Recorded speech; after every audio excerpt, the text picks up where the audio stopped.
ያውጣ ከኔ ጋር አራት ላይ ምዕራፍ 4 ከቁጥር 12 ጀምሮ ያለው የጌታ ቃል ሁሉን ሰው ያውጣና አብረን እንድንካፈለው ይሆን።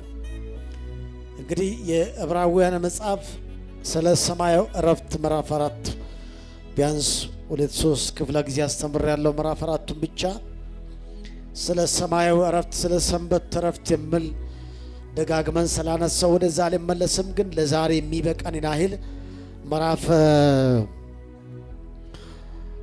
4 ላይ ከቁጥር 12 ጀምሮ ያለውን ብቻ አንብበን እስከ 13 ያለውን ብቻ ትንሽ የተወሰነ ቁጥሮችን አንብበን ተካፍለን እንጨርሳለን። ሁሉ ሰው መጽሐፍ ቅዱስ ያውጣ። ቁጥር 11 12 እንደዚህ ይላል፣ የእግዚአብሔር ቃል ሕያው ነውና የሚሰራም ሁለት አፍ ካለው ሰይፍ ሁሉ ይልቅ የተሳለ ነው፣ ነፍስንና መንፈስንም ጅማትንና ቅልጥምንም እስኪለይ ድረስ ይወጋል፣ የልብን ስሜትና ሐሳብ ይመረምራል። እኛን በሚቆጣጠር በእርሱ ዓይኖቹ ፊት ሁሉ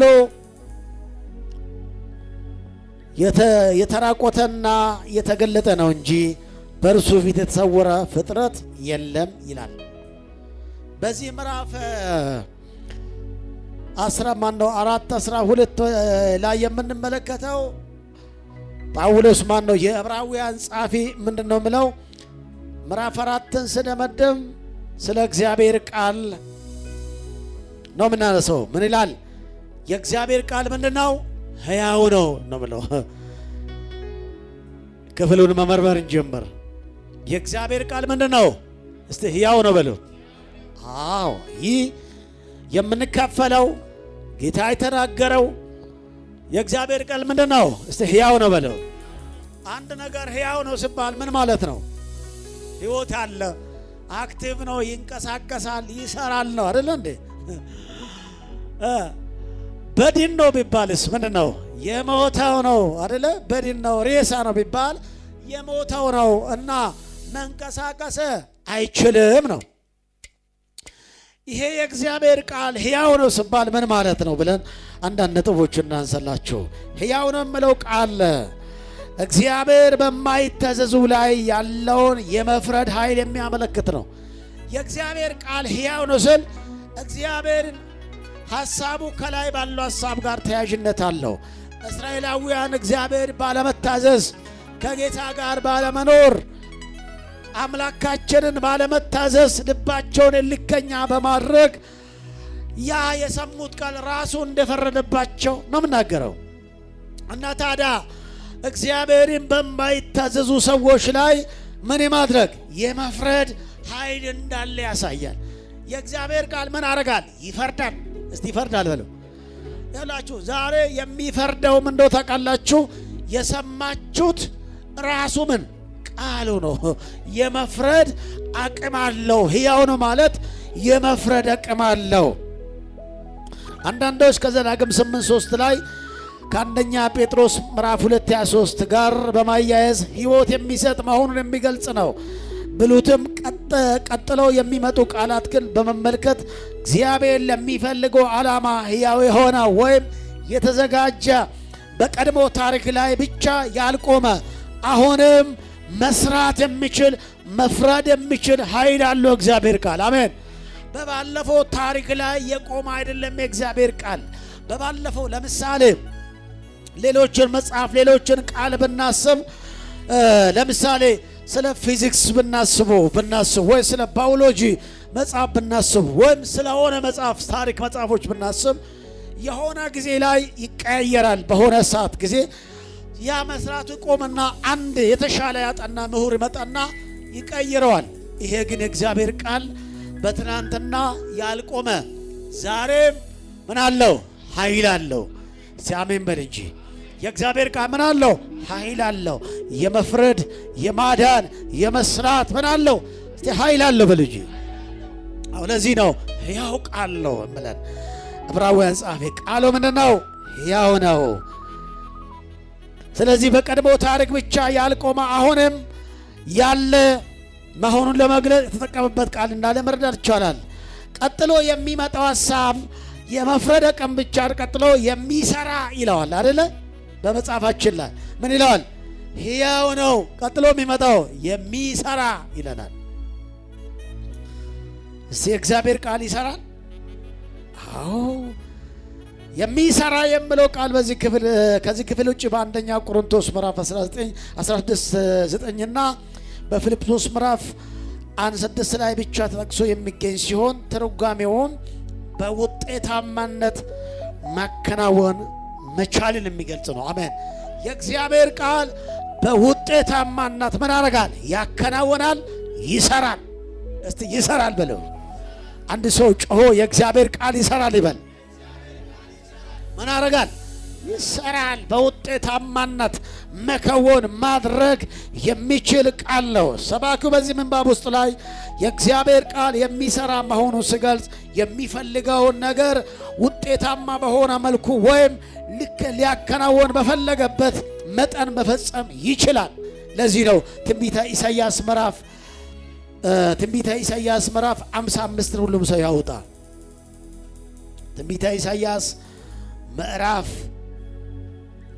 55 ሁሉም ሰው ያውጣና ትንቢተ ኢሳይያስ ምዕራፍ 55 ቁጥር 6 ላይ እናውጣ። እንደዚህ ይላል። 11 ላይ ቁጥር 11 ላይ ምን ይላል? ከአፌ የሚወጣ ቃሌ እንዲህ ነው ይላል።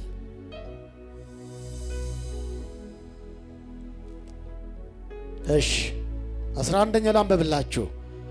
ከአፌ የሚወጣ ቃሌ እንዲህ ይሆናል፣ የሚሻውን ያደርጋል፣ የላኩትን ይፈጽማል እንጂ ወደ እኔ በከንቱ አይመለስም ይላል።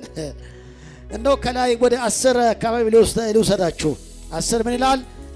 ዝናብና በረዶ ከሰማይ እንደሚወርድ ምድርን ደግሞ እንደሚያረካት ታበቅልና ታፈራ ዘንድ እንደሚያደርጋት ዘርን ለሚዘራ እንጀራን ለሚበላ እንደሚሰጥ እንጂ ወደ ሰማይ በከንቱ እንደማይመለስ ይልና ከዝናብ ጋር በማነጻጸር እንዲሁ ይለናል። እንዲሁ ወደ ሰማይ እንደማይመለስ ከአፌ የሚወጣ ቃል እንዲሁ ይፈጽማል፣ እንዲሁ ይሆናል። የሚሻውን ያደርጋል፣ የላኩትን ይፈጽማል እንጂ በከንቱ አይመለስም። አሜን። እኔና እኛ የምናምነው እግዚአብሔር የተናገረው ቃል ዝናብ ከሰማይ ወርደው ዘንበው መጥተው መሬትን እንደሚያረካት ታበቅልና ታፈራ ዘንድ እንደሚያደርጋት እንጂ ዝም ብሎ አይመጣም። ሃሌሉያ! የጌታ ቃል ምን አለ? ኃይል አለ በለው። እግዚአብሔር የተናገረው እግዚአብሔር የምናገረው ቃል ምን አለው? ኃይል አለው። እስቲ ዝናብ ልብ በለው። አሁን ወቅቱ የዝናብ ወቅት ነው። መልካም ዝናብ ይምጣልን እንጋብዘዋለን። ዌልካም ብለነዋል። ዝናብም እየመጣልን ነው። እሰይ ተመስገን። ልክ እንደ ዝናብ አስቦት። አሁን በተለይኛ ሁላችንም እንደምናውቀው የዝናብ ውጤት ነው። ጤፍ፣ ስንዴ፣ በቆሎ፣ ዘንጋዳ፣ የተለያዩ እህሎች እኛ የምንጠቀማቸው ሁሉ ከምን የመጣ ነው? ከዝናብ፣ ከእርጥበት፣ ከውሃ ነው የመጣው። ታዲያ ይሄ የመጣው የእግዚአብሔር ቃል ማን ነው? ዝናብ በከንቱ ወደ ሰማይ አይመጣም። ምክንያቱም መሬት ላይ ወርዷልና ፈሶበታልና ምን ያደርገዋል? ያረሰርሰዋል፣ ያበቅለዋል። የእግዚአብሔር ቃል ደግሞ እንዲሁ ነው። አሜን። በአንተም ሕይወት ላይ የተነገረው የእግዚአብሔር ቃል ያበቅላል፣ ይሰራል፣ ክፉን ይነቅለዋል፣ አመፀን ይመታዋል። በከንቱ ምን አይሆንም? አይመለስም። ለዚህ ነው እግዚአብሔር በየግላችሁ ጌታ ስናገራችሁ የሆነ ድምፅ መጥተው እግዚአብሔር እንደዚህና እንደዚህ አረግልሃለሁ ስል ያ ቃል የትም አይድም፣ ባንተ ላይ ነው የሚሆነው። ጮና አሜን በል። ባንተ ላይ የተዘራው ዛር ዝም ብሎ አይድም። አሜን። የተናገረው ይሆናል። እግዚአብሔር በአብርሃም ሕይወት ላይ ጌታ ተናገረው። በማይዋሽ በእውነተኛ አምላክ ድምፅ ጌታ እንደዚህ ያለው እግዚአብሔር አብርሃምን ከኡር ምድር ሲያወጣው እግዚአብሔር ዘፍጥረት ምዕራፍ 11 መጨረሻው ላይና ዘፍጥረት ምዕራፍ 12 መጀመሪያው ላይ እንደዚህ ያለው ጠራው። አብርሃም ጋር ጌታ ቃል ኪዳን አደረጋል። ምን የሚል እባርካለሁ፣ ታላቅ ሕዝብ አደርጋለሁ፣ ለአሕዛብ በረከት ትሆናለህ ብሎ አለው። ያ ቃል የትም ሊሄድ አልቻለምና በአብርሃም ሕይወት ላይ ነው የሰራው። አሜን። ዛሬም እላችኋለሁ እግዚአብሔር የተናገረው ቃል በከንቱ አይመለስም። ያ የፈለገውን የእሱን ዓላማ ይፈጽማል። እስቲ የእግዚአብሔር ቃል ሕያው ነው በሉ። ይሰራል በሉ። እስቲ ያከናውናል በሉ። እስቲ ዝም ብሎ አይደለም የጌታ ቃል፣ ዝም ብሎ ልበወለድ እኮ አይደለም። የሆነ ዘመን ላይ ሰምታችሁ የሆነ ዘመን ላይ ምትረሱበት እንደው አንብባችሁ ተሳስቃችሁ ምታልፉበት ሳይሆን የሚሰራ ቃል ነው ያለን። እስቲ ቃሉ ይሰራል በሉ። መንፈሱ ይሰራል በሉ። እስቲ ድምፁ ይሰራል በሉ። እስቲ አዎ የእግዚአብሔር ቃል የመስራት ለዚህ ነው የላኩት ቃል በከንቱ ወደ እኔ አይመለስም። የእግዚአብሔር እኮ ከአንደበቱ የሚወጣው ቃል እንዲህ ነው የሚሆነው። የፈለገው የሚሻውን ይሰራል ይላል። ኢየሱስ ያድናል። አንዳንዶች ለማዳን ይሁን ለፍርድ በሙሉ እንቅስቃሴ ላይ እንዳለ የሚያመለክት ቃል ነው በማለት ይገልጹታል። ስለዚህ ድሮም ያልቆመ ሕያው የሆነው ቃል ብቻ ሳይሆን በውጤታማነት ዛሬ ምን ያደርጋል? ይሰራል። አሜን፣ አሜን፣ አሜን። በድሮ ታሪክ ላይ ያልቆመ በእነ አብርሃም ዘመን ያልቆመ በነቢያቱ ዘመን ያልቆመ በሐዋርያት ዘመን ያልቆመ ይሄ ቃል ዛሬ ምን ያደርጋል? እስቲ ቃሉ ይሰራል በልጅ ቃሉ ምን ያደርጋል? የእግዚአብሔር ቃል እንደሚሰራ ማመን አለባችሁ። ሰው ብዙውን ጊዜ ትንቢት ሲመጣ ብቻ ነው የሚያምነው። ጌታ ተናገረኝ፣ በስሜ ቃል መጣልኝ፣ እግዚአብሔር ተናገረኝ ይላል። ይሄ ራሱ ቃል በሕይወታችሁ ላይ የመስራት ኃይል አለው።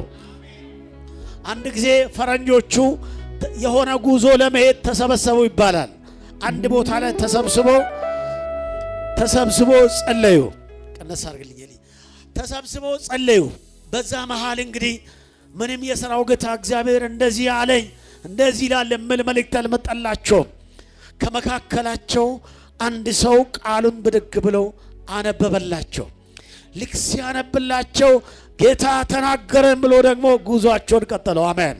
እስ ቃሉ ይሰራል በሉ። እስ ይውላችሁ የእግዚአብሔር በየግላችሁ ትንቢቱ እንኳን ባያመጣላችሁ ባይናገራችሁ እግዚአብሔር ቃል ወደ ከመጣ ቃሉ ይሰራል። እኔ ሳድግም ስቀበልም ስቀባም የእግዚአብሔር ቃል ነው ያየሁት። አሜን ነው ወይ?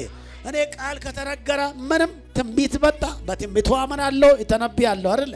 እና በቃሉ አምናለሁ። ሙሉ ኃይል አለው እግዚአብሔር ቃል። የሆነ ሳላ አልቆመም። የዛሬ 2000 ዓመት የሰራ ቃል ዛሬም እየሰራ ነው ያለው። 15 አካባቢ የሰራ ቃል አሁንም እየሰራ ነው ያለው። ኢየሱስ ያድናል። እስቲ ይሰራል በሉ እስቲ።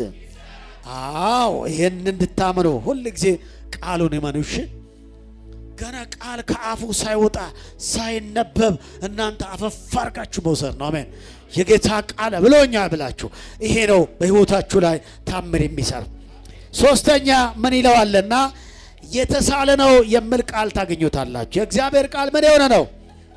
እንደውም ምንድነው ብለው በሁለት በኩል ከተሳለው ከምን ይልቅ? ከስለታም ሰይፍ ይልቅ። አሁን ጥናታችን የዕብራውያን መጽሐፍ እያጠናን ነው ያለነው። ምዕራፍ 4 ላይ ቁጥር 12 አካባቢ ደርሰናል። ቀጣይ ደግሞ ምዕራፍ 4 ላይ ቁጥር ከ14 ጀምሮ እስከ 5-10 ድረስ ያለውን እንደዚህ እየቀጠለን እንሄዳለን። እና ታዲያ በዚህ ከሁለት አፍ ከተሳለው ስለታም ሰይፍ ይልቅ የእግዚአብሔር ቃል ምን የሆነ ነው? የተሳለ ነው ይላል። ልብ በል። የእግዚአብሔር ቃል በዚህም ይቆርጣል፣ የእግዚአብሔር ቃል በዚህም ይቆርጣል። ልብ በል። የእግዚአብሔር ቃል ተናጋሪንም ይቆርጣል፣ የእግዚአብሔር ቃል ሰምንም ይቆርጣል። ካልሰማን ኢየሱስ ያድናል። እስቲ የእግዚአብሔር ቃል የተሳለ ነው በለው። ከስለታም ሰይፍ ይልቅ የተሳለ ነው። በጣም እንደው ይወጋል ተብሎ የሚፈራው ሰይፍ ነው አይደለ እንዴ? ያርዳል፣ ይወጋል፣ ይገላል ተብሎ የሚፈራው ሰይፍ ነው። ግን ይሄ የምንሰማው የእግዚአብሔር ቃል ደግሞ ከሰይፍ በላይ ነው። እስቲ አሜን በላ። ከምን በላይ ነው? እስቲ ከሰይፍ በላይ ነው በለው። ይሰማል። ከሰይፍ በላይ ነው በለው። ዝናቡ ይዝናብ። ኢየሱስ ያድናል። ተጸልዋል። ሰሞኑን ሲጸለይበት ነበር ዝናብ እንዲዘንብ። ምክንያቱም ክረምቱ ገብቷል። ሰኔ ጀምሯል። ኦሬዲ በወቅቱ ዝናብ እንዲሰጥ ተጸልዮአል። ደግሞም እግዚአብሔር ዝናቡን ስለሰጠ ለጌታ አጨብጭቡለት። አጨብጭቡ ለጌታ ክብር ስጡ። እንደገና ስለ ዝናቡ እግዚአብሔር ሆይ ስለሰጠን ዝናብ ደግሞ እናመሰግናለን። ስለዚህ ቃሉን ደግሞ እንድንካፈል ፋታ እንዲሰጠን ደግሞ እንለምናለን። በኢየሱስ ስም አሜን። ሰላም ናችኋ? ጎን ያለ ሰው ቃሉ ይሰማል ወይ በለው። የእግዚአብሔር ቃል ከተሳለው ሰይፍ ይልቅ ስለታም ነው በለው። እስቲ ከስለታም ምን ይልቅ? ሰይፍ ይልቅ ምን የሆነ ነው? እንደሚቆርጣል፣ እንዲቆርጣል፣ እንዲቆርጣል፣ እንዲቆርጣል። ለዚህ ነው ከእግዚአብሔር ቃል ጋር ጨዋታም አያስፈልግም። ከእግዚአብሔር ቃል ጋር ንክክም አያስፈልግም። ቃሉን መታዘዝ፣ ቃሉን መስማት፣ ቃሉን መኖር ነው ያለብን። አንዳንድ ሰዎች በእግዚአብሔር ቃል ላይ ስቀልዶ ያመኛል፣ ስቀልዶ ያናደኛል። ለምን ካላችሁ ከሰይፍ ጋር እንዴት እንቀልዳ ወዳጅ ሆይ? የመፍረድ አቅም ያለው የእግዚአብሔር ቃል ነውና አትቀልደው ከቃሉ ጋር። ቃሉ ሰይፍ ነውና። ይህ ማለት ምን ማለት ነው ብላችሁ ካያችሁ የተሳለ ነው። በዚህ ክፍል ብቻ ቃል እነዚህ ክፍል ብቻ የሚገኝ ሲሆን ይሄ ሰይፍ የምለው በዚህ የተሳለ ነው የምለው በዚህ ክፍል ብቻ የሚገኝ ሲሆን በውጤታማነት መስራት የሚችለው የእግዚአብሔር ቃል ዝግጁነት የሚያሳይ ነው። በውጤታማነት ለመስራት የተዘጋጀ ነው የእግዚአብሔር ቃል። አሜን ነው። የእግዚአብሔር ቃል በከንቱ የመስራት አይስቶም። የእግዚአብሔር ቃል አሜን በውጤታማና ምን ያደርጋል? ይሰራል። በጣም የሚገርም ነው። እንዲህ ማለቱ ነው። እሺ ሰይፍ ሁሉ ይልቅ የተሳለ ነው ካለ በኋላ ነፍስን፣ መንፈስን፣ ጅማትንና ቅልጥምን እስከ ላይ ድረስ ይወጋል ማለት የልብንም ስሜትና ሀሳብ ይመረምራል ማለት እኮ ምን ማለት ነው? ትክክለኛ ፍርድ፣ ትክክለኛ ብይን ለመስጠት እንደሚችል የሚያመለክት ነው። አሜን። ስሜትና ሀሳብን ይመረምራል ብለው ሀረግ የሚያመለክተው በድርጊት የሚገለጽ ማንነት ብቻ ሳይሆን የውስጡን ስሜት ወይም አመለካከት ሳይቀር የመመርመር ኃይል እንዳለ ያስረዳል። አሜን። የውስጥን ስሜት አቅም እያንዳንዱ መርምረው ሃሌሉያ እና ትክክለኛ ውሳኔ የሚሰጥ ነው የእግዚአብሔር ቃል። አሜን። ሰው ያላየውን የውስጡን ድብቅ ማንነቱን የሚመረምር ምን? የእግዚአብሔር ቃል። አሜን በል እንጂ የእግዚአብሔር ቃል ምን ያደርጋል? ይመረምራል። ትክክለኛ ማንም ሊያይ የማይችለውን ቃሉ የውስጥህን ስሜትን ጠቅላላ ምርመራ ያደርግና እውነተኛ ውሳኔ፣ እውነተኛ ፍርድ፣ እውነተኛ ብይን የሚሰጥ አቅም አለው። እስቲ ቃሉ ኃይል አለው ብሎ ዛሬ ዕብራውያን ክፍል መጽሐፍ የምነግረን ይህንን ነው። ለዕብራውያን ሰዎች ስናገር ይሄ ቃል እኮ ይላል ስሜታቸውን፣ ቅልጥማቸውን እና አጥንታቸውን የውስጥ መቅንያቸውን በሙሉ መርምረው ትክክለኛ ውሳኔ፣ ትክክለኛ ኃይል ይሰጣል። አሜን አሜን። ትክክለኛ ፍርድ ይሰጣል። ለዚህ ጌታ እንደገና አጨብጭብለትስ። ሰባክ ነፍስን፣ መንፈስን፣ ጅማትን፣ ቅልጥምን፣ ልብን፣ ስሜትን፣ ሀሳብን እያለ የሚዘረዝረው የሰውን ሁለንተና ለማመልከት ነው። አሜን አሜን። የሰውን ሁለንተና እያንዳንዱን ክፍል እያንዳንዱን ሰውነት ክፍልን የሚያውቅና የሚመረምር የእግዚአብሔር ኃይል ነው። እግዚአብሔር ቃል ይመረምራል። ማንነትን በሙሉ ምን ያደርጋል? እስቲ ይመረምራል። ኧረ ይችላል ቃሉ። ለዚህ ቃል ነው እያወጅኩ ያለው ቃል ይሰራል። ሁለንተናውን በሙሉ የሚመረምር ነው። ሁለንተናን የሚመረምር በእግዚአብሔር ቃል ተፈትኖ ባለመታዘዛቸውና ባለማመናቸው ምክንያት ወደ ረፍት ሊገቡ እንዳልቻሉ እያስረዳቸው ነው። እግዚአብሔር ቃል መረመራቸው። እስራኤላውያን ስመረምራቸው ኃጢአት ውስጥ ናቸው። ስመረምራቸው እልከኝነት ውስጥ ናቸው። ስመረምራቸው ትክክለኛ ሕይወት የላቸው። ስመረምራቸው እያጎረመረሙና አትገቡም በቃ አላቸው እግዚአብሔር። ለምን? እውነተኛ ሕይወት አልነበራቸውምና። ሃሌሉያ። እግዚአብሔር የመጨረሻው ነጥብ እንዲህ የሚል ቃል አለ። እኛን በሚቆጣጠር በእርሱ ዓይኖች ፊት የሚል ቃል አለ። 14ኛው የመጨረሻው ማን ነው?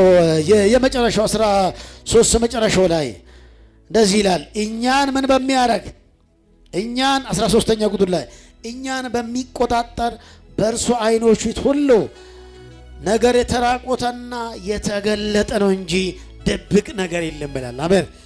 በእግዚአብሔር ዓይን የተሰወረ ነገር ምንም አለው የለም? የለም።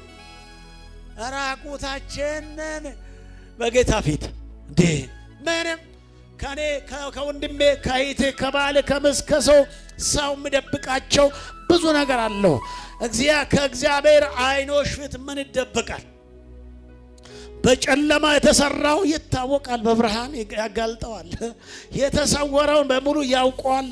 እግዚአብሔር ዓይን ሁሉንም ምን ያደርጋል? ይመረምረዋል። አሜን። እኛን በሚቆጣጠር በእርሱ ፊት በእርሱ ዓይኖች የምለው በመሆኑ ሰባኪ ከእግዚአብሔር ንግግር ተናጋሪ እየተሸጋገረ እንዳለ ያመለክታል። በዚህ ነፍስን መንፈስን ከሚገባው ቃል ልብን፣ ስሜትን፣ ሐሳብን ከሚመረምረው ከእግዚአብሔር ምንም ነገር ሊሰወር ሊደበቅ አይችልም። አሜን። እግዚአብሔር ሁሉን ይመረምራል። እስቲ ያውቀዋል በሉ። እግዚአብሔር ሰው እንኳን በትንሹ መገለጥ ሰው ልብ ያለውን ይመረምረውልም ያውቀውልም። እውነተኛ ነገር እያንዳንዱን ይመረምራል ያውቀዋል በእግዚአብሔር መንፈስ። እግዚአብሔር ታዲያ ራሱ ሁሉ ነገር ግልጽ ነው። አሜን። ይመረምራል ያውቀዋል። ወዳጅ ሆይ ከጌታ የሆነ ነገር እሰውራለሁ ብለህ አትሞክረው። እግዚአብሔር ያያል። ለዚህ ነው ሰው ልጅ ከሰው ይደበቅና ወደ ዞርልና ኃጢአት ይፈጽማል። ጨለማ ላይ ይፈጽማል። ጨለማ ላይ ይገላል። ጨለማ ላይ ሌላ ተአምር ያደርገዋል። ሰው ግን አላየም፣ ማስረጃ የለውም። ለሰው ፍርድ ቤት ማስረጃ የሌለ ነገር አይቀበልም። ስለዚህ በጨለማ ያርደዋል፣ በጨለማ ይገለዋል፣ በጨለማ ይሰራዋል። ግን ከእግዚአብሔር ዓይን የሚደበቅ ነገር የለውም። በስውር የሚያይ አምላክ በግልጥ ያሳየዋል። ኢየሱስ ያድናል። ጎን ያለው ሰው እግዚአብሔር ልብን በሙሉ ይመረምራል በሉት። ከእግዚአብሔር ዓይን የሚሰወር ነገር እኮ የለም በሉ። አዎ ሰው እኮ ምን ያጭበረበረዋል እኮ በቃ ምናምን እያለ ወዳጅ ከወዳጅ ሊሰውረው ይችላል በማጭበረበር ምናምን። እኔ እኮ ምናምን እያንዳንድ የሰራትን በሙሉ በእግዚአብሔር ሚዛን ውስጥ ያስቀምጧል። ዳንኤል ስንማር ስለ ፍርድ እየተማርን የእግዚአብሔር መዝገብ ተገለጠ ብለን አየን። እያንዳንዱ የሚሰራቸው በሙሉ በእግዚአብሔር መዝገብ ላይ ይመዘገብና መዝገቡ ሲመጣ ኤርምያስ ተናጎ አቤት ይኸው የሰራቸውን አያቸው። እነዚህ ዋው ደጎቹን እነዚህ ይኸው ጥፋቶች ላይ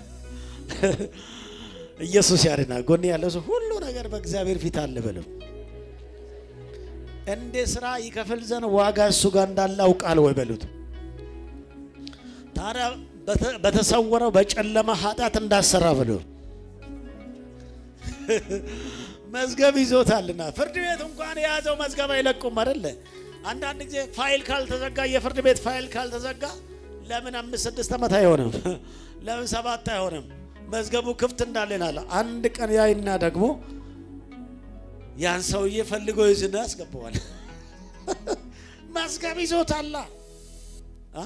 እሱ የሰው ነው። በሰው ይተካ ይችላል፣ ሊቀየር ይችላል። እሱ ምናልባት ሊጠፋ ይችላል፣ ፋይል ሊጠፋ ይችላል። እግዚአብሔር ጋር ግን ፋይል አይጠፋም። ጮና አሜን በል እንጂ። ጎን ያለ ሰው በእግዚአብሔር ፊት ፋይል ሊጠፋ አይችልም በሉ። ፋይላችሁን ግን ቼክ እንድታደርጉ ይፈልጋለሁ፣ ምን እየሰራ እንደሆነ። አንድ ጊዜ ኮሪያዊ ፓስተር ነውና ይሞታል። ምናልባት የዛሬው 15 16 14 አካባቢ አይታችሁ እንደሆነ አላቅምና ምን አረጋዋል? ይሞትና ወደ እግዚአብሔር ይሄዳል። በጣም ታዋቂ ፓስተር ነው። ብዙ ትምህርት ቤቶች አሉ፣ ብዙ ድሆችን ይረዳል እና ትልቅ ጉባኤ ያገለግላል። ወደ እግዚአብሔር ሲሄድ እግዚአብሔር ወሰደና አሳየው። ሲያሳየው ይኸውልህ አለ፣ ያንተ እኮ ምንም የተመዘገበልህ ነገር የለም አለው እግዚአብሔር። እንዴ ለምን አለው? የሆነች ኮት ብቻ ተመዝግባለች። ያው እቺ ኮት ነች አንቺ ያንተ እኮ መዝገብ ላይ ያለችው እቺ ነች። በሙሉ የለም አለ። እንዴ ያ ሁሉ ማገለግለው ያ ሁሉ ምሰራው ያ ሁሉ የጠፍቶ ነው? እነዛን ያገለገልከው ለታይታና እንትና እንደዚህ ያደርጋል፣ እንትና እንደዚህ ድሆችን ይረዳል፣ እንትና እንደዚህ ያከራውራል ለመባል እንጂ ያረከው ለእውነት በእውነት የሰራው ያቺ ነች አለው። ከዛ ስለዚህ ያንተ ቤት እኮ አልተሰራልህምና አለው እግዚአብሔር። የለም ቤት የለም። ከዛ በል ስለዚህ አልወስድም፣ ምድር ላይ ሂድና ከዚህ በኋላ እድል እሰጥሃለሁ። በምድር ስትኖር መልካም አድርግ፣ ጥሩ ስራ ቤት እንድሰራ በሰማይ በለው እግዚአብሔር መለሰው። የስንቶቻችን መዝገብ ቢፈተሽ እንደው በእግዚአብሔር ፊት የሰራናቸው ስራ ይኖሪው ቼክ አድርጉ እስቲ።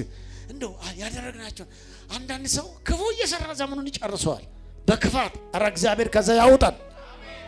ስራቸው መልካም ስራ ማገልገል፣ ለጌታ መኖር፣ ድሆችን ማገልገል፣ ሕዝብን ማገልገል፣ ቅዱሳንን ማገልገል፣ መልካም ማድረግ፣ ከኃጢአት መሸሽ፣ ለቅዱሳን ለወዳጆቻችን መልካም መሆን፣ ክፉ አለመሆን፣ ምቀኛ አለመሆን።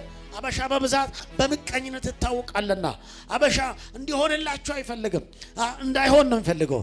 አበሻ ምን እንደሚፈልግ ታውቃላችሁ? ተመሳሳይ መሆን ይፈልጋል። ሁላችንም አንድ ላይ አንድ ባሽ ነበርና ወደ 6-7 አብረን የምናገለግል አገልጋዮች እጮኛ ጀመርን። የመጀመሪያችን ሙከራ ነው አላችሁልኝ። የመጀመሪያችን ችክ ለማጥመድ የሞከርነው ሙከራችን ነው። ከዛ አንደኛው ፈጣን እንብል ፈጣን እንደ ልክ እንደ ጴጥሮስ አይነት አገልጋይ ነውና የሱ ፈረሰበት። ቀድሞ እምቢ አለችው። በቃ ተናደደ፣ ተበሳጨ። ከዛ ውሎ እያደረ የሁሉ መፍረስ ጀመረ። ከዛ እንዴ እሱ ያለው ነው ልናገር የፈለኩት። ምን አለ? የማን ቤት ፈርሶ የማን ቤት ይቀር? ምቀኛ መንፈስ ይደፋ፣ በመፍረስ የሚያምን የተወጋ ይሁን። የማን ቤት ፈርስ? የሁላችንም ሲፈርስ አሁን ደስ አለው። አያችሁ አይደለ? የሰው እንደው አበሻ ተመሳሳይ እንድንሆን እንፈልገው። ወጣ ካለ አንድ ሰው ያንን ሰው ገመድ እግሩ ላይ አድርጎ ወደ ኋላ ሊጎትተው የሚፈልገው የተወጋ ይሆን። ከዚህ በኋላ ግን አልፈት ትሄዳለህ፣ ከተመሳሳይ ህይወት ትወጣለህ። እግዚአብሔር ከፍ ያደርጋል። ሃሌሉያ። ሰይጣን ይሄን ነው የሚፈልገው። አዎ ሰው እንደዚህ ነው። ተመሳሳይ ከው ችግር የለም፣ አብረን ቡናችን እየጠጣን ኑር። በቃ ግድ የለም። የኔ ቤት ፈርሶ የሷም ፈርሶ የፈረሰ እንዲያ መንፈስ አሜን አትልም? እጋው ቤቶች ይፈርስ ነበርና ወደዚህ አካባቢ እና አንዳንድ ቤቶች ወደ መጨረሻ አካባቢ ሲፈርስ ይሳይላል። አንዳንዶቹ ያቀነም ብሎ የፈረሰባቸው። አራ ምቀኛ ይደፋ። እኔ የማንም ህይወት በመፍረስ እኔ አላምንም። በኢየሱስ ስም በማደግ አምናለሁ። ምቀኛ ይደፋ። ከዚህ በኋላ ግን ያንተ ህይወት ወጣ ይላል። ሃሌሉያ። ብዙም ጊዜ የኢትዮጵያ አትሌቶቻችን አይታቸዋል አይደለ? አሁን የዛሬ አርጋውን ብዙ አይደለም፣ ብዙ እያየንም ብዙ አይደለም እና እንደነ በነ ቀነኒሳ በነ ኃይለ ገብረስላሴ ጊዜ እኔ ከሁሉ ነገር የሚወደው ሩጫ ይወዳለሁና ኳስ አላየውም። ኳስ ለነ ኢያሱ ትቻለሁ። ኢየሱስ ያድና። ኳስ ላይ ብዙ አይደለም። እኔ የአርሰናል የምናምን ደጋፊ አይደለም እና ማንም አልደግፈውም። ራሴን ነው የምደግፈው። ጎን ያርሶ ራስን ደግፍ በለው እንትና ለሚበለው እኔ እየደገፍ ከወንድም ጋር የሚበሳጭበት ደም የከፍ የሚያደርግበት ምንም ምክንያት የለም። ማንም ይብላ ማንም ምን አገባኝ። ኢየሱስ ያድና። ግን ለመዝናናት ከሆነ ቁጭ ብያ ያለው። ከዛ ውጪ አትሌቶችን ነው ማውራት የፈለኩትና አትሌቶቻችን ሩጫ ይጀምራሉ። ይሮጡና ወደ ፋይናል ይደርሳል።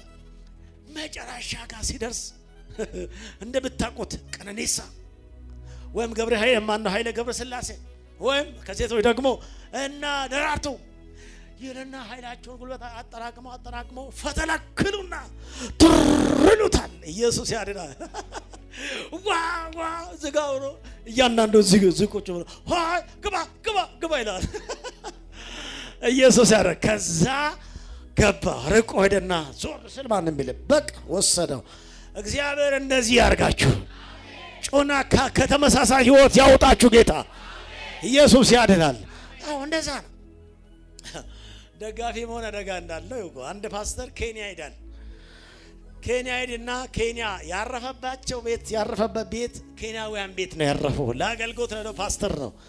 እና ወቅቱ ደግሞ ብዙውን ጊዜ እንደምታውቁት የኢትዮጵያና የኬንያውያን አትሌቶች ተቀናቃኝ ናቸው አይደለም? አንደኛ ከወጡ ሁለተኛ እነሱ ናቸው የሚወጡት። የኛዎቹ አንደኛ ከወጡ እነሱ ሁለተኛ ይወጣል፣ ወይም አንዳንዴ አልፎም የሚወጡበት ጊዜ አለ አይደለ? እንደው ወደ በኋላ ከነቀነሳ በኋላ በብዛት እነሱ ናቸው እየመሩ የነበሩ። እና ይሄ ፓስተር እዛ ኬንያውያን ቤት ቁጭ ብሏል። ተፎካካሪ ደግሞ ኬንያውያንና ኢትዮጵያውያን ናቸው። ነገር ሊመጣ እኮ ነው። አሁን እያዩ ነው በቃ ውስጡ ይዞ ሰው እያየ ይቆይ ልክ ኢትዮጵያውያን ደግሞ አልፎ ሲሄዱ ብድግ አለ ፓስተሩ። ልክ ብድግ ስለ እነዚህ ያረፈበት ቤተሰቦች አያቸው አይደለ? በእርግጥ አገር መደገፍ አይቀርም አይደለ? ዋው! እና ስለዚህ ምን ልላችሁን በጭሩ ስሜታዊ ያረጋችኋል። ደጋፊ መሆን። ወደ ርዕሳችን እንመለስ። ኢየሱስ ያድናል። የእግዚአብሔር ቃል ይሰራል። አሜን አሜን አሜን አሜን። እግዚአብሔር ሁላችሁንም ይመለከታል። በሱ ፊት ራቁትና ግልጽ ነን። ምን ይደበቃል? የበላ ይደበቅ፣ የጠጣ ይደበቅ። ከሚስት ተለይታ የምታረጋቸው ነገር ካለ ባል ካለ ያንተ ነገር በጌታ ፊት እኮ ግልጽ ነው። እሷ ባታየው እሷ ባሌ አለ ባሌ እንደዚህ አይሆንም ብላ እየተማመነችብህ አንተ ደግሞ ሌላ ቦታ ሌላ ነገር ካለ የሰማዩ ያይና ያመጣዋል ማለት ነው። ግልጽ ነው። ምስቱም እንደዛው ማንም እንደዛው።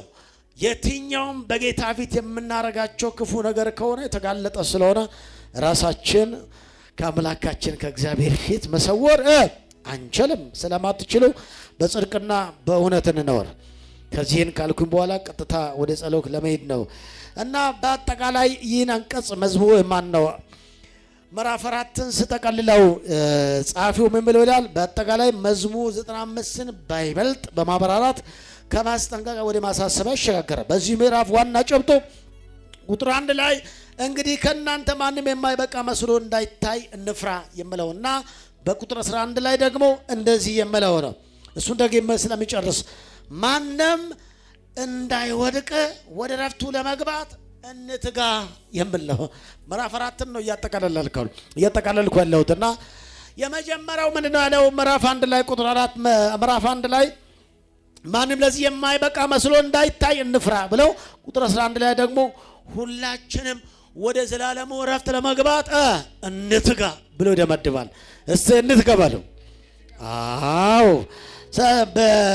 በመሉ ተመሳሳይ ላይ ያጠነጠነ ማሳሰቢያ ያዘ ነውና ስለዚህ ወደ ረፍቱ የሚያስገባ እምነትና መታዘዝ ሆኖ መገኘት መትጋት ወደ እግዚአብሔር ረፍት ለመግባት ያስችለናል። አሜን። ወደዚህ ረፍት ለመግባት የሚያስችለው መታዘዝ መትጋት በእግዚአብሔር ቃል ላይ መተማመን ቃሉን ማመን ነው። አሜን ሃሌሉያ። ወደ ዘላለም ረፍትና ሕይወት ለመግባት ለጌታ ምን መሆን? መታዘዝ፣ ቃሉን ማመን፣ ጌታ ማመን፣ መታዘዝ። ሃሌሉያ። እና የመጨረሻው መትጋት ነው። ትጋ ይላል ኢየሱስ። ወደዚህ ወደ ትጋቱ ይመልሳል። አዎ ምዕራፍ 4ን ሰምራይዝ እያረኩና ልጨርስ። ምዕራፍ 5 ስለምንጀምር ስለዚህ ወደ ረፍቱ ለመግባት የሚያስችለ ምንድነው? መታዘዝ፣ እምነት፣ መትጋት፣ ቃሉን ማመን። ኢየሱስ ያድናል። እና ታዲያ በተጨማሪም ሁሉን የሚመረምር እግዚአብሔር በእግዚአብሔር ቁጥጥር ስር እንዳለን ማወቅ ያስፈልጋል። እግዚአብሔር እያንዳንዳችን ይመረምረዋል። ወደ ረፍቱ የሚጓዘው ትውል በማመንና ባለመታዘዝ ባለመታዘዝ ጠንቅ በበረሃ እንደቀሩ እንደ እስራኤላውያን እንዳንሆን ወደ ረፍት ለመግባት ምን መሆን አለብን? መታዘዝ ያስፈልጋል። ጎን ያለ ሰው ለጌታ ታዘዝ ብለው ያው ምዕራፍ 4 ውስጥ ያሉ ናቸው እነዚህ። ምዕራፍ 4 ላይ ጠቅላላ ይሄ መታዘዝ ከእስራኤላውያን ሕይወት የተማርነው፣ እንደዚሁም ደግሞ ማመን እግዚአብሔር ማመን ልባችን ልክኛ ለማድረግ ጠበቀብናል። እንደዚሁ ደግሞ የእግዚአብሔርን ቃል ማወቅ በእግዚአብሔር ዓይን ፊት ደግሞ የተጋለጥን ግልጽ እንደሆነን ልናውቅ ያስፈልጋል። ጌታ የተባረከ። ወደ ረፍቱ የሚገቡ ሰው ምን ሰዎች ናቸው? በእግዚአብሔር የምታዘዙ። ሲቀጥልስ የእግዚአብሔር ቃል ላይ የቆሙ የጸኑ እነዛ ወዴት ይገባሉ? ወደ እረፍቱ ይገባል። አሜን። እስቲ ወደ እረፍቱ ይገባል በሉስ። ወደ እረፍት የሚገባ ሰው ለጌታ መታዘዝ አለበት። ይሄ ነው ወሳኝ። አሁን እናንተ በዚህ ቃል የሚባርካችሁ በዚህ ነው። ወደ እረፍት ለመግባት ምን መሆን? መታዘዝ። ከዛስ መትጋት። ከዛስ እግዚአብሔር ቃል መታዘዝ መኖር። ለዚህ እረፍት እንዳንበቃ ከሚከለክለው ከማንኛውም ነገር ራሳችንን ጠብቅ። ጌታ ይባርከን። አሜን ሃሌሉያ። ከዛ ወደ ጸሎት እንጸልይ። ሁላችንም ጌታ አስተምሮና በዚህ ቃል ሊባርካችሁና ሃሌሉያ። ኢየሱስ የተባረከ። ሁሉ ሰው ይጸልይ። አጭር ጸሎት፣ የበረከት ጸሎት ልጸልላችሁ። ጌታ ቃሉን ባርኮልናል። በቃሉ ተማርን። የእግዚአብሔር ቃል የሕይወት እንጀራ ነው። አሜን። ሕይወታችን የሚቀይር የጌታ ቃል መጣ። የመጣው ቃል ምንድነው? ወደ ረፍቱ ለመግባት መታዘዝ ያስፈልጋል። ወደ ረፍቱ ለመግባት ከጌታ ጋር መትጋት ያስፈልጋል። ወደ ረፍቱ መግባት ለእግዚአብሔር ቃል መገዛት ያስፈልጋል። ወደ ረፍቱ ለመግባት ለቃሉ የታዘዘ ሕይወት ሊኖረን ይገባልና እግዚአብሔር በመታዘዝ ያብቃን። እግዚአብሔር በቃሉ ይባርከን። እንደ እግዚአብሔር ቃል የተባረከ ሕይወት ስጠን። ሃሌሉያ። ያልታዘዛችሁ አመፅ ውስጥ ያላችሁ የጌታን ሕይወት ያለመዳችሁ ከእግዚአብሔር ሐሳብ የወጣችሁ ካላችሁ ለእናንተ የንስሐ ጊዜ እሰጣችኋለሁ። ምናልባት ለመጀመሪያ ጊዜ ወደ ጌታ የመጣች ሰዎች ካላችሁ እግዚአብሔር የተናገረው በሕይወታችሁ እንዲፈጸም ጌታ የተናገረው እንዲሆን ወደዚህ ወደ እውነቱ ያልመጣችሁ ካላችሁ ጸልያለሁ። ለሁለት ሰው ጸልያለሁ። አንደኛ በእግዚአብሔር ፊት እስካሁን ድረስ ጌታን ማታውቁ ለመጀመሪያ ጊዜ ወደ ጌታ መጣች ካላችሁ፣ ሁለተኛ ምናልባት በጌታ ቤት ነበራችሁ ነገር ግን ከጥቂት ጊዜ በኋላ ሰዎችን ሰምተ አይተ ወደ ኋላ ባካረጋች ሰዎች ካላችሁ ለእናንተ ደግሞ እጸልያለሁ። እናንተ ትቆማላችሁ፣ ለእናንተ እጸልያለሁ። ሃሌሉያ። እናንተ ሰዎች ካላችሁ ወደ ጌታ የመጣችሁ ለመጀመሪያ ጊዜ ኢየሱስ ክርስቶስን ጌታና ዳኛ አድርጌ እቀበላለሁ የምትሉ ካላችሁ ለእናንተ እንጸልያለን። እንዲሁም ደግሞ ባካርግ ያለው ጌታ ጋር ሕይወቴ የለም፣ ባዶ ነኝ፣ ሕይወቴ ባዶ ነው፣ ጌታን አላቆም፣ በደንብ አላቆም፣ የሆነ ጊዜ ላይ ቸርች ገባ ነበር፣ ዛሬ ግን ሞች ያለው የምትሉ እናንተ ሰዎች እንድትቆም ፈልጋለሁ። ኢየሱስ የተባረከ። በተለይ አንድ ወንድ አለ ከጌታ ጋር ሕይወት ባዶ ነው፣ ምንም ነገር የለም። ከጌታ ጋር አለው ትላለህ ግን ባዶ ነው። ከዚህ የተነሳ ሕይወት በጭቅጭቅ፣ ሕይወት በንትርክ፣ ሕይወት በባዶነት ተሞላ ሰው ያ ሰው ወደ ጌታ ንስሐ እንድገባ ጠራዋለሁ። መንፈስ ቅዱስ ያሳየኝ። ሕይወት ባዶ ነው፣ ነገሪ ባዶ ነው፣ ጭቅጭቅ ውስጥ ነው ያለው፣ ንትርክ ውስጥ ነው ያለው፣ የተመቻቻ ሕይወት ኑሮም የለም። ከዚህ የተነሳ እግዚአብሔርን ፊት ለመፈለጉም አቅቷል። የሞተ ማንነት ነው ያለው። አንተ ሰው እንድትቆም እፈልጋለሁ። ለአንተ መጸለይ እፈልጋለሁ። ከጌታ ጋር ወንድ ነው የሚያየው። ከጌታ ጋር ጥሩ ሕይወት የለውም። የደከመ ሕይወት፣ የሞተ የዛለ ሕይወት ነው የሚያየው። ናስቴ ጌታ ይባርክ። ጌታ እኮ ዝም ብሎ ሳይናገር ዳና ነህ፣ በጌታ ነህ እና በጌታ ነኝ። ደካማ ነበርኩኝ።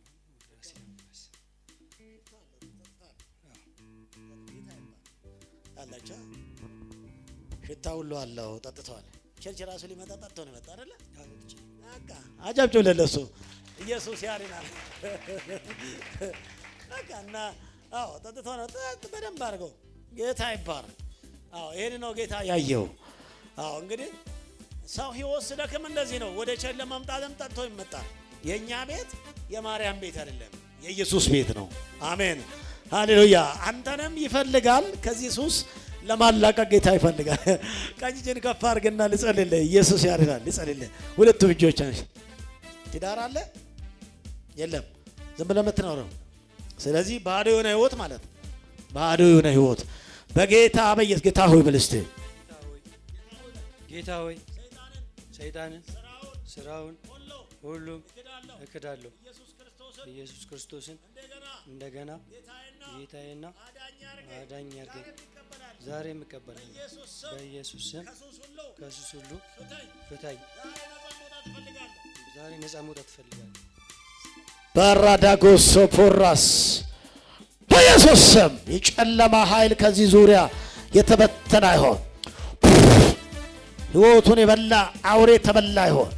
የመጠጥ መንፈስ በኢየሱስ ስም ሕይወቱ በኢየሱስ ስምና ስልጣን ከዚህ ሰዓት ጀምረው የመጠጥ መንፈስ ምታንከራትት አንተ አንከራታች በኢየሱስ ስም ራባዳጎሶ ፖራ ከሕይወቱ ላይ ዛሬ አራግፍ ያለሁ።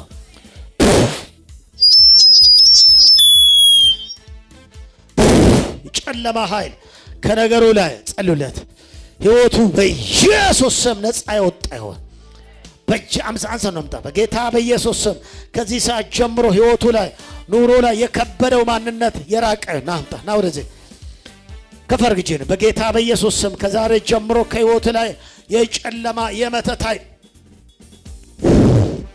አለመሳካት፣ መተት፣ ድግም፣ መታንከራተት፣ ሰው እንዳይሆን የምታረግ አንተ አውሬ ውጣ ውጣ ውጣ ከልቡ ላይ ውጣ ከመንፈሱ ላይ ውጣ ከሱሰኛ መታረግ አንተ አንከራታች የጨለማ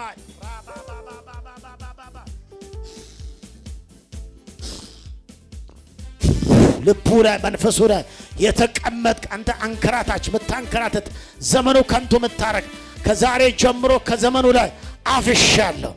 ዘመኑ ሁሉ ነፃ ይውጣ። ኦራዳ ጎሶ ፖራ ሼፓራ ሳኮማ ጸልያለሁ። ከዚህ ሰዓት ጀምሮ 1 2 3 ለዘላለም ከሕይወቱ ላይ የተነቀ ኢየሱስ ያድና። አጨብጭቡለት እና እዩንም ይዞ ወደቀ እንጂ ኢየሱስ ያድናል።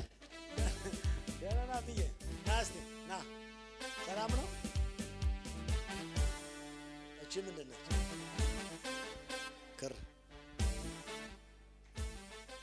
በጌታ ነበር። ከዛ ተመልሰው ወደዛ ገባ። ጴንጤ አልነበርክም? አልነበረም።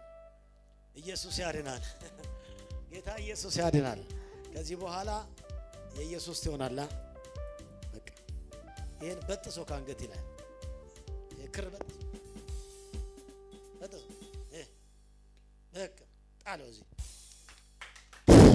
ምን አረገኝ? ከዚህ በኋላ ኢየሱስ ይሻላል። ዋያ አይደለ? ኢየሱስ ያለበት ህይወት ጸዳ ያለ ህይወት ነው። ኢየሱስ ያለበት ህይወት ያው እንደምታመው ህይወት ነው። ጌታ ያለበት ህይወት ሰካራ ማረ አሁን በጊዜ ትዳር እንዴት መሰረታ አይሰጥም። ህይወትን በከንቱ ያረገው አሁን ብዙ ነገር እናገርም። ያው ስለጠጣ ቀጣ ስትመጣ በደንብ አወራለሽ። ተመስገን፣ ተባርካል። አጨብጭብ። ኢየሱስ የተባረከ ይሁን። አስቀምጡልኝ። ኢየሱስ ያድናል። ሃሌሉያ። ያው ነገ ደግሞ ሰከንድ ስትል በደንብ አወራለሁ። እሺ ቸርች እንዳጠፋ ዳና አይደለ? ይሻላል። ጌታ ይባረክ። ኢየሱስ ያድናል። ሃሌሉያ። እስቲ አጨብጭቡ ለጌታ ክብር። ጌታ ኢየሱስ ያድናል። ሌሎች አላችሁ ለመጀመሪያ ጊዜ ህይወቴ ባካርጌ ነበር፣ ከንቱ ነበር፣ እዛ ቆሻሻ ላይ ማቃጠል መጣለሁ። ጌታ የተባረከ ይሁን። እኛ የተጠራነው ለከበረው ህይወት ነው። አሜን ነው። እስቲ ለኢየሱስ ተጠርቻለሁ በለው። ጋሽ መሐመድ መጥቷል እንዴ?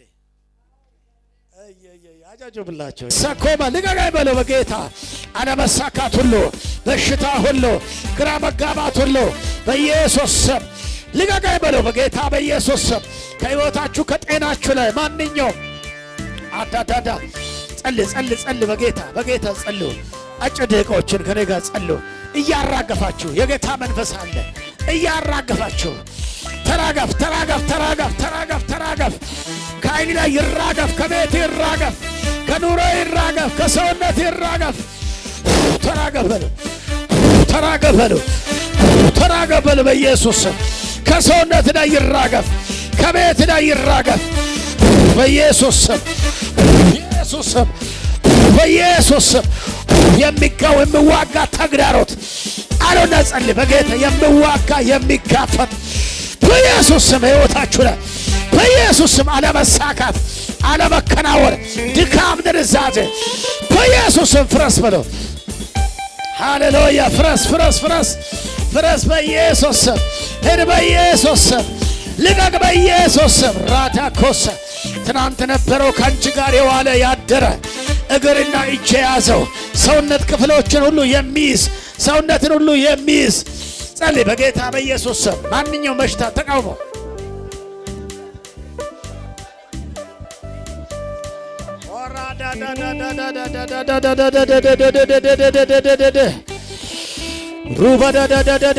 አራግፎ በጌታ በኢየሱስ ስም ተራገፍ ተራገፍ ተራገፍ ተራገፍ ከዘመናቸው ተራገፍ ከሕይወታቸው ላይ ተራገፍ ከጤናቸው ላይ ተራገፍ በኢየሱስ ስም ይራገፍ። አቤር አቤር አቤር ይራገፍ። ሱሰኛ የሚያረግ ይራገፍ። ዝሙታም የሚያረግ ይራገፍ። የክፋት ሱስ ይራገፍ። የአመት ሱስ ይራገፍ። የሞት ሱስ ይራገፍ። የሐዘን ሱስ ይራገፍ። በኢየሱስ ስም ይራገፍ። የአንዳንዶችን መንገድ የዘጋ በር የዘጋ ሕይወት የዘጋ ኑሮ የዘጋ ጤና የዘጋ በኢየሱስ ስም ተራገፈ። አሜን አሜን። እዚሁ እንድትቀር መንገድን የዘጋ ወገቡ ተወጋ። አሜን አሜን። መርዛማ እፉኝት ትናንት የነደፈ ዛሬ ተራገፈ። አረ በኢየሱስ ስም ይራገፍ። ጩና ተራገፈ በይ። ጩና ተራገፈ በይ። ያዝኮ ኢየሱስ ለሌላ ተረፈ። ለሌላ አለው መላ ለሌላ አለው መላ ለሌላ አለው መላ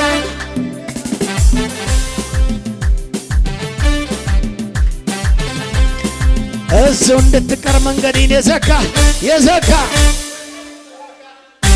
መርዛማ እፉኝት ትናንት የነደፈ ዛሬ ተራገፈ። ያዝከው ኢየሱስ ለሌላ ተረፈ። ለሌላ ለሌላ ለሌላ ለሌላ ሃሌሉያ! አለ በለ በልጄ በጌታ በኢየሱስ ስም ከሕይወታችሁ ላይ ማንኛውም የጨለማ ኃይል የተራገፈ ይሆን። አሜን በል። ይራገፍ ይራገፍ ይራገፍ ይራገፍ ይራገፍ ይራገፍ ይራገፍ። አሜን አሜን አሜን አሜን አሜን አሜን። ግፊት ይራገፍ። አሜን አሜን አሜን። የሚያዞር ይራገፍ። የሚያስጨንቅ ይራገፍ። ነገርን የያዘው ይራገፍ። ቤትን የያዘው ይራገፍ። ሰላምን የያዘው ይራገፍ። አሜን አሜን አሜን አሜን። ሰውነት መተት አይሰራም። ሰላም ሆነ። ክፉ ተመታ። መርገም ተሻራ። የዛ የሰውየው ቀስት አያገኙትም። አጨብጭቡ ለጌታ ክብር ስጡ። ተባረኩ። ኢየሱስ የተባረከ ነው። የዛ ሰውየ ቀስት አያገኛችሁ። ጌታ እንዲህ ይለኛል፣ ሸፈንኳት። ዙሪያችሁ ከለላ ነው አለ። አቤት አቤት ጥበቃ፣ አቤት ጥበቃ፣ አቤት ጥበቃ። ከከበባችሁ ከጨለማ ኃይል ይልቅ የሰማይ ሰራዊት ዙሪያችሁን ከቦታል። ሩቅ አልሄድም ለማየት ያንተን ጥበቃ፣ ሩቅ አልሄድም ለማየት ያንተ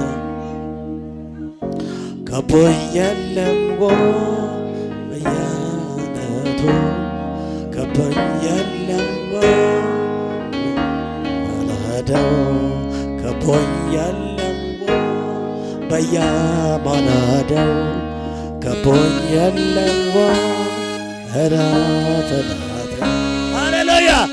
ሩቅ አልሄድም ለማየት ያንተ ጥበቃ፣ ሩቅ አልሄድም ለማየት ያንተ ከቦኝ የለም ምን አድርጎታል? እስቲ ከቦታል በለው። ዙሪያውት ላይ የከበበው ኃይል፣ የከበበው ክብር፣ የከበበው ጌታ እጅ፣ የከበበው ሰራዊት ከጨለማ ጋር ካለው ይበልጣል። ከአንቺ ጋር አለው ከነሱ ጋር ካለው ይበልጣል ይላል ጌታ። እስቲ ከኔ ጋር አለው ይበልጣል ብለኝ ድጋምና ከኔ ጋር አለው ይበልጣል ብለኝ። ተባረኩ ተባረኩ ተባረኩ። አጨብጩ ለጌታ ክብር። ሃሌሉያ። እስቲ ከኔ ጋር ያለው ይበልጣል በል እንጂ ከነሱ ጋር ካሉት ካንቺ ጋር ያለው ይበልጣል። ክፉን ይደፈዋል፣ ጨለማውን ይጠልዘዋል፣ እባቡን ይገለብጠዋል። ካንቺ ጋር ያለው ምን ይሆናል? እስቲ ይበልጣል በለው። ሃሌሉያ። እስቲ ይበልጣል፣ እስቲ ይበልጣል። ላካኮሳ ኮራ ሰፔራ እስቲ ይበልጣል በል እንጂ በጌታ በይስ። አንዳንድ ሰዎች ልባቸው በሐዘን የተመተው ከዚህ በኋላ ግን በደስታ ይሞላል። አሜን በል እንጂ ፈውሻለሁ እያለ ነው። አንቺ ከእናት ቀጥለሽ እጅሽን ከፍ አድርግ። ልብሽን ፈውሻለሁ ብለሻል ጌታ። ሰማሽ? ውስጥሽ ተፈወሰ፣ አለፈ ጌታ እንጂ እኔ ነኝ እናንተ ሌሎች እሷም ምን ከእሷ ጋር ምን አለ? እኔ ነኝ እንጂ ኢየሱስ ያድናል። ልብሽ ተፈወሰ። ብዙ ስብራቶች እግዚአብሔር ግን ጠገና ድፍን ጥግን። አሜን።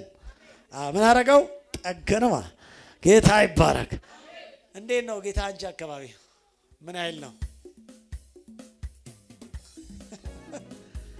ጌታ? በደንብ ታመልኪያለሽ ነሽ? ልቧ በሐዘን በተለያዩ ነገሮች የተመተበት ዘመን ያበቃል። ጌታን ትወጃለሽ? አይዞሽ። ብዙ ስብራት አሳልፋለች፣ ግን ጠጋኙ ጌታ አለ። ሕክምናዬ የኔ መድኃኒት፣ ሕክምናዬ የኔ መድኃኒት፣ ሕክምናዬ የኔ መድኃኒት፣ ሕክምናዬ ምን ያደርጋል? እያየኛል እኮ ስንሸራተት፣ ያየኛል እኮ ያየኛል እኮ ይሰማኛል እኮ ወራካቦሳ አላላላስ ኢየሱስ የተባረከ። ያያል እኮ ይሰማል እኮ ያያል እኮ ይፈውሳል እኮ። ሕክምናዬ የኔ መድኃኒት፣ ሕክምናዬ የኔ መድኃኒት፣ ሕክምናዬ ሕክምናዬ የኔ መድኃኒት፣ ሕክምናዬ ምን ያደርጋል? ያየኛል እኮ ልብ ሲንሸራተት፣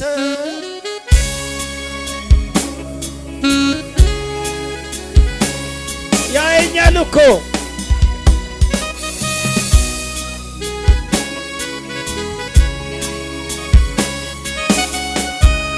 ሁሉንም ያዘንዳ ያየኛል እኮ ይሰማኛል እኮ አላጓደለም በፍጹም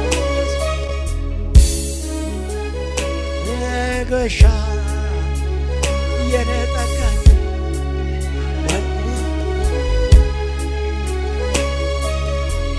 ሃሌሉያ። ሐዘን ስብራት በጌታ ኃይል ይታመሳል። አሜን ነው። ደህና ነሽ? ጌታን ታመልኪያለሽ? በፊት ቆይ በፊት እኔ ቆይ በፊት ነበርሽ? አሁንስ ሳትወጪ ከወለድሽ በኋላስ ለምን? የት አለ ባለቤትሽ? አለ? የት ነው ያለው? ሰላ። እሱ በጌታ ነው አይደለም? ስለዚህ ህይወትሽ እንደዚህ ተያያዘ። አሁን ምን ይሻላል? ይሄ የጠጋኙ ጌታ እሱ አይሻልም? እሱም በጌታ አይደለም። በጌታ ሳይሆን ነው ያገባሽው ወይ? አንድ ላይ ነበራችሁ? አንድ በጌታ አልነበራችሁም? ግን እሱ በጌታ አይደለም። አንቺ ግን በጌታ ነበርሽ። ለዛ በጌታ አገባሽ። ኤኒዌይስ ገብተሻልና ከገባሽ በኋላ ደግሞ ያንቺ ቤት ስራ ነው። ያንቺ መበርታት ደህና ነሻ? ብዙ ነገር መናገር አልፈለግም። ያንቺ መበርታት ብዙ ነገር ይሰራል። ያንቺ መበርታት ይቀይራል። ያንቺ መበርታት መልካም ያደርጋል። ነገሮቻችሁን ልብሽን በብዙ ነገር እኮ እያቆሰለ ያለው መንፈስ ከዛሬ ጀምሮ ከአንቺ ላይ ይመታል። አዎ ልብሽ በብዙ ነገር ይሰበራል። ደግሞም ቅርብ ነሽ ለመሰበር አይደለ? ወደው ስብር ወደው ኩርፍ ያደርጋል ሰይጣን። ወደው ተስፋ እንድትቆርጭ ያደርጋል። ወደው አንዳንድ ጊዜ ደግሞ ይሄው ብስጭት ንዴት ይመጣብሻል። እንደውም አንዳንድ ጊዜ ህይወትሽ ላይ እንድትወስኝ ሁሉ የሚያደርግ መንፈስ አለ። ሌላ ውሳኔ በጌታ በኢየሱስ ስም ካንቺ ላይ ዛሬ ሰብሬያለሁ። ሌላ ውሳኔ ጌታ ይሻልሻል። አሜን ነው። ማን ይሻላል? ሌላ ማንኛውም ውሳኔ አትወስኝሽ ከጌታ ውጪ። ጌታ ይሻልሻል። ዳና ናችሁ ሌሎቻችሁ? እስቲ ለጌታ አጨብጭቡ። ምን እናደርግ? ኢየሱስ የተባረከ ይሁን። ጌታ ወደዛ ይወስዳል፣ ወደዚህም ይወስዳል። የጌታ መንፈስ የሰራው ትክክል ነው እና ስለዚህ አትበሳጭ፣ አትጨናነቂ፣ ልብሽን ጠንከር። አዎ ስብር አትበይሽ፣ ወደ ወድቅ ስብር ልብሽ አታይ። ጌታ ካንቺ ጋር አለ፣ አይጥልሽም። ጌታ ልጸልልሽ፣ እጅሽን ከፍ አድርግ። ኦራ ባዳዳዳዳዳዳስ ጸልያለሁ። ከዛሬ ጀምሮ ልቧ ሁሉ የበረታ ይሆን፣ አስጨናቂ ሁሉ ይመታ። ይህን ትዳር ሊበታትን፣ ይህን ህይወት ቤቱን ከንቱ ሊያረግ የተመደበ አውሬ በኢየሱስ ስም ወደቀ ይሆን፣ በኢየሱስ ስም ወደቀ ይሆን፣ በኢየሱስ ስም ወደቀ ይሆን። ከህይወቷ ላይ፣ ከጤንነቷ ላይ፣ ከነገሯ ላይ፣ ከተስፋ ላይ ራባባባባባባስ ጥያለሁ። ከተስፋ ላይ በኢየሱስ ስም ቀስ በቀስ እሷንም ወደ ባክ እንድታረግ አምልኮ እንድታቆም የሚያስገድድ የጨለማ ኃይል ከዛሬ ጀምሮ ይወደቃ ይሆን በኢየሱስ ስም ጥያለሁ። ልቧ ሰላሟ የበዛ ይሆን። አንተን ታመልኮ ዘንድ ልቧ ይከፈት። ነግሬሻለሁ። ስምኝማ ቀስ በቀስ አንቺንም ወደ ሌላ ከጌታ ውጪ ሊያረግሽ ነው እየታገላለሁ ሰይጣን። እምቢ በይ። ጌታን አመልክ፣ ጸልይ። ጌታ መልካም ያደርጋል። በሚቀጥለው በመልካም እንገናኝ። ተባረክ። አጨብጭቡለት። ኢየሱስ የተባረከ ይሁን። ለጌታ ጭብጨባ፣ እልልታ፣ ጭብጨባ አቅርቡለት። የምታገል በኢየሱስ ስም ተመታ። ልቧን የመታ ተመታ። አንድ ጊዜ ለኢየሱስ እልልታ፣ ጭብጨባ አቅርቡለት። ያየኛል እኮ ልቤ ሲንሸራተት፣ ያየኛል እኮ ሲያቅተኝ ዳገት መውጣት። ኢየሱስ ያያል እኮ ይመለከታል። ሕይወታችሁን ያላችሁበት ቀንጃችሁ ከፍ አድርጉናል። ባርካችሁ ሊጨርስ በናዝሬቱ ጌታ በኢየሱስ ቤታችሁ ላይ ሰላም ይግባ፣ በረከት ይግባ፣ ተስፋ ይግባ፣ ቅባት ይግባ። ባጣችሁበት የእግዚአብሔር ፎስ ይግባ። ከዛሬ ጀምሮ ነገሮቻችሁ ላይ ታምራት ይሆን፣ ድንቅ ይሆን፣ አዲስ ነገር ይሆን። የሥራ በር የተዘገባቸው በሙሉ የተከፈተ ይሆን። ካየላቸው ነገር ጋር በኢየሱስ ስም እንዲገናኙ ጸልያለሁ። አባት ሆይ ሕዝብን ስለባረክ ስለተናገር ተመስገን። አሜን፣ አሜን፣ አሜን። በብዙ መልኩ ጌታ